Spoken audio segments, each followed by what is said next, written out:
আসসালামু আলাইকুম। একটা খবর দর্শক, সপ্তাহে ২ দিন সচিবালয়ে প্রবেশ করতে পারবেন না দর্শনার্থীরা। তার মানে সপ্তাহে শুক্র, শনি বন্ধ ৫ দিন। ৫ দিনের মধ্যে আবার ২ দিন প্রবেশ করতে পারবেন না। থাকলো ৩ দিন। ৩ দিনই হুটোপাটা করে দর্শনার্থীদেরকে আসতে হবে। তাদের যা কাজ, সেই কাজগুলো সম্পন্ন করতে হবে। এটা কি স্বাভাবিক ঘটনা? এমনিতেই সপ্তাহে ২ দিন নাই, শুক্র, শনি নাই। তার মধ্যে আরও ২ দিন নেই, ৪ দিন নেই, ৩ দিন থাকলো দর্শনার্থীদের জন্য। তো দর্শনার্থী কারা? তারা কি বেড়াতে আসেন? তারা কি তদবিরবাজি করতে আসেন?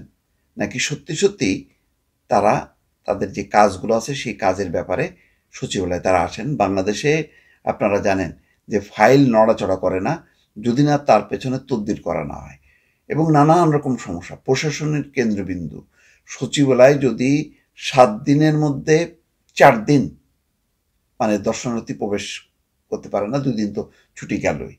৩ দিনের মধ্যে কি পরিমাণ চাপ তৈরি হবে, এটা কোনো স্বাভাবিক না। এই অস্বাভাবিক পরিস্থিতির পেছনে কারণ হলো সচিবালয়ের বর্তমানে যে অশান্তি। সচিবালয়ের আ কর্মকর্তা কর্মচারীরা তাদের যে সরকারি চাকরি শৃঙ্খলা বিধি নতুন যোদ্ধাদেশ জারি করা হয়েছে, যে কারণ দর্শানো ছাড়াই চাকরিচ্যুত করা যাবে, বরখাস্ত করা যাবে। এই আদেশের বিরুদ্ধে নিরাপত্তাজনিত কারণে তারা ধারাবাহিকভাবে আন্দোলন করছে। এখন দেখেন পরিস্থিতি এমন যে সচিব যারা দায়িত্বে আছেন, ক্যাবিনেট সেক্রেটারি বা ভূমি সচিব, তিনি বলেছেন প্রধান উপদেষ্টা ফেরত আসার পর সমাধান হবে। এটা কি ধরনের কথা? এটা তো সেই এই সমস্ত কথাবার্তা শুনতাম আমরা ওই শেখ হাসিনা যখন প্রধানমন্ত্রী ছিল। যে সমস্যাই হোক না কেন, শেষ কথা শেখ হাসিনা। শেখ হাসিনা আসবেন, কথা বলবেন, তারপরেই সমাধান হবে। তো এখনও কি তাই? তাহলে পার্থক্যটা কি হলো? এখন এতজন উপদেষ্টা আছেন, তারা কেউ সমাধান করতে পারছেন না। প্রধান উপদেষ্টার জন্য অপেক্ষা করতে হবে। তার মানে দেশের জন্য ওই সেই ঘুরে ফিরে একই প্রবণতা। নাম্বার ওয়ানের কাছে যাব, যতক্ষণ না পর্যন্ত সেই জায়গায় না যাওয়া হবে ততক্ষণ পর্যন্ত সমাধান হবে না।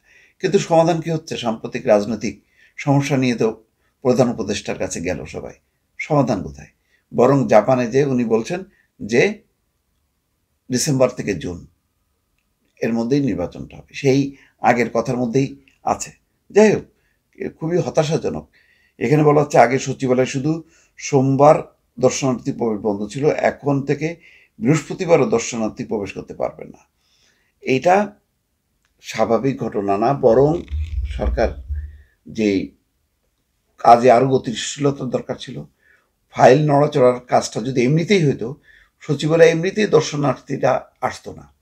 এখন যে কাজটা করা হলো, যে সচিবালয়ে যারা কর্মরতরা আছেন এবং উপদেষ্টা সহ তারা তারা আরও মানে রিল্যাক্স থাকবেন, যে দর্শনার্থীদের চাপ নাই, তারা যে খুব জোরে সোরে কাজগুলি করবেন, সেই কাজের ব্যাপারে কিন্তু কোনো নির্দেশনা নেই। নির্দেশনা থাকলেও দর্শনার্থীরা আসলে ঝামেলা হয়, বিরক্তি করে, অর্থাৎ তদবির করে, এইসব মানে অজুহাতে তাদের প্রবেশটা আরও সীমিত করা হলো। এটা কোনো ভালো কাজ না। উপদেষ্টা দেখেন আসিফ মাহমুদ সজীব ভুঁইয়া, তিনি তার মন্ত্রণালয়ে একটা দুর্ঘটনা ঘটছিল, ইলেকট্রিসিটি বৈদ্যুতিক মানে পরিস্থিতির কারণে আগুন ধরে গেছিল। তো সেটা তো বেশ কয়েক মাস আগে। এতদিন ঠিকঠাক হওয়ার কথা, তার মন্ত্রণালয়ে তার বসার কথা, তিনি ওইটা বাদ দিয়ে নগর ভবনে বসছেন। এখন নগর ভবন যেহেতু অবরুদ্ধ, এখন তিনি আবার চলে আসছেন সচিবালয়ে। মানে সব কিছুই প্রশাসনের কেন্দ্রবিন্দু থেকে শুরু করে সমস্ত জায়গায় কিন্তু এলোমেলো একটা অবস্থা। এই অবস্থাটা দিনকে দিন যত যাচ্ছে ততই কিন্তু প্রকট হচ্ছে, যেটা একটা অশনি সংকেত। দর্শক ভালো থাকবেন। আল্লাহ হাফেজ।